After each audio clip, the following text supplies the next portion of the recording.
Okay, so after the mini lesson that hopefully you just watched, I want to just show you the Google Slides that I set up here just to help me with this teaching. And I'm going to show you how you can move through the next upcoming mini lessons. And in this case, I'm using the same image across the mini lessons related to reading the characters, reading the setting, reading the problem and the solution. Now, you don't necessarily have to do it that way. That's totally up to you. And then you're also going to see a slide in here where I took a picture of my reader's notebook to show them how I set it up. You would have to adjust that to however you're going to have them respond to the reading work that they're doing with these images. So I'm just going to take you through this. And then, I think what has to happen is when I do share this with you,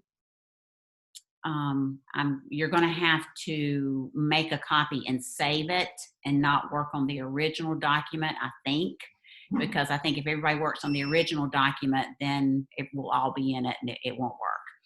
But nonetheless, we'll figure all that out. And I'm also going to be sending to you, even if you've already done some of the reading images work, that's fine. You can move on if you want to, or you can come back and do the work that we're doing here. But I am going to send you some images that I think are good for each grade level. So some third grade, some fourth grade, and some fifth grade. And actually fourth and fifth, yours are going to be more photographs. And all you would have to do is just pop these out and pop the ones in that you want to use. So let me just run you through this quickly so when you get it, you'll kind of understand how it's set up here. This is the one that you just saw me do. And then the examples of my noticings and my thinking.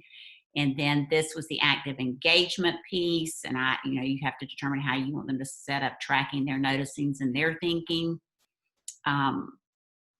This is a lesson on reading setting. Of course, these come in as you click on them to talk about them. But the types of details that we look for and think about when we're reading setting is trying to figure out what details in this image is providing us with information on when this is taking place, where it might be that is taking place, what objects do we see that seem in the setting that seem to be important to what's going on here. Okay, so this jackhammer is important because it's making this sound in the setting that's causing this character here to be even more anxious than what he already is because he's already going into the dentist, and this is probably reminding him of the drill. And then if you see these objects here, these chunks of concrete that are there, they kind of look like teeth. So, you wonder what he's thinking, like what's going to happen to my teeth? Is he going to pull out all my teeth? Is he going to drill holes in all my teeth? So it's just adding to this anxious feeling that he has on the inside. So when we look at these types of key details over here, they are creating some kind of impact, whatever's going on in the setting over here, whether it's where he is, when it is, the objects, the sounds, they can have an impact on our character.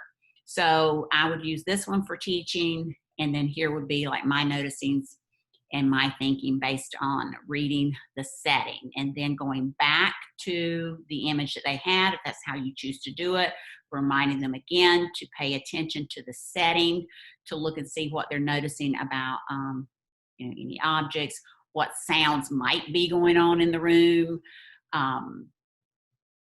the when and the where, and the impact that that's having on the character there.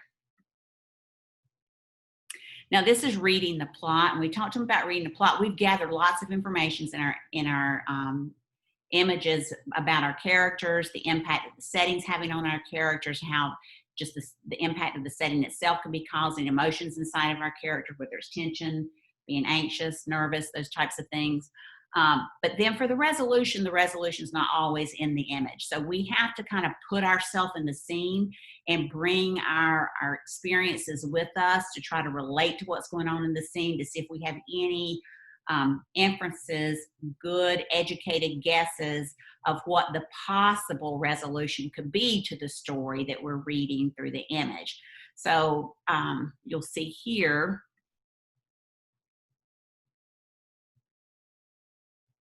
sorry, I'm lost. Here we go. So you see here that we've talked a lot about what we think the problem is. We've gathered a lot of that through our reading work of the setting and the character. But as far as the solution, that's where I got to put myself in the scene. And I got to think about, I've been to the dentist. I don't really like going to the dentist either. And I know how you can feel nervous about that. But I also know that just like many things in life, sometimes we think it's going to be horrible and it's going to be scary and we're scared to do it and we're nervous. But then in the end, we find out it's not as bad as we thought. And in his case, it could be that he's going to go in there, the dentist is going to take care of the problem that he had, and he's probably going to end up being so glad that he was brave and got over his anxiousness because now he's no longer in pain with his toothache. Maybe that's what's going on. So here you'd want them to be able to do the same thing. They should have a good idea of what they think the problem is here, but what could be the possible resolution that's going to come out of this? And they're going to have to bring some school experiences with them here to see what that resolution might be here. It'd be interesting to see what they come up with.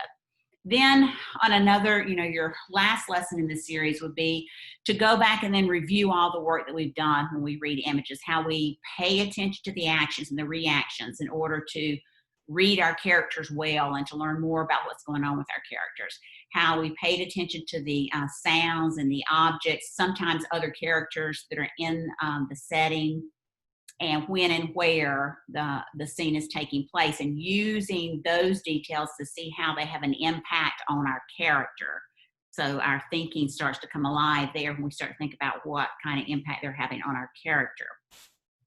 And then remind them of the work that we did of jotting down what we feel like the problem is, and then having to put ourselves into the scene to see if we can kind of come up with some kind of solution or what a possible solution or an outcome might be to the scene that we have there.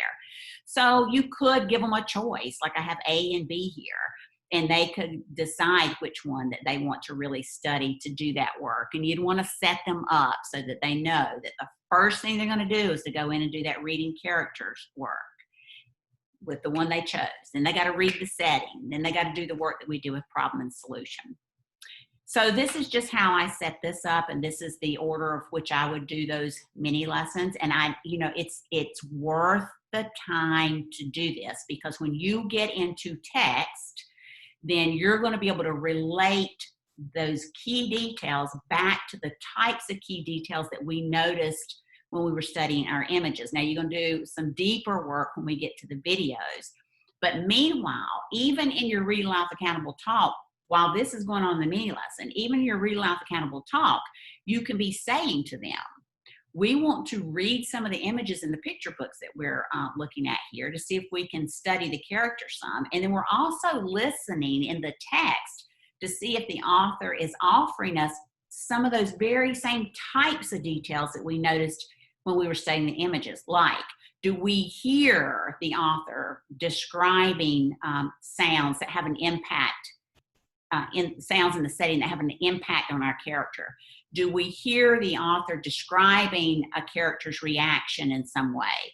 And can we learn more about the character by paying attention to that reaction? So it's just a nice way to kind of bring that abstract work and make it something that's more concrete for them so that they can hold on to it.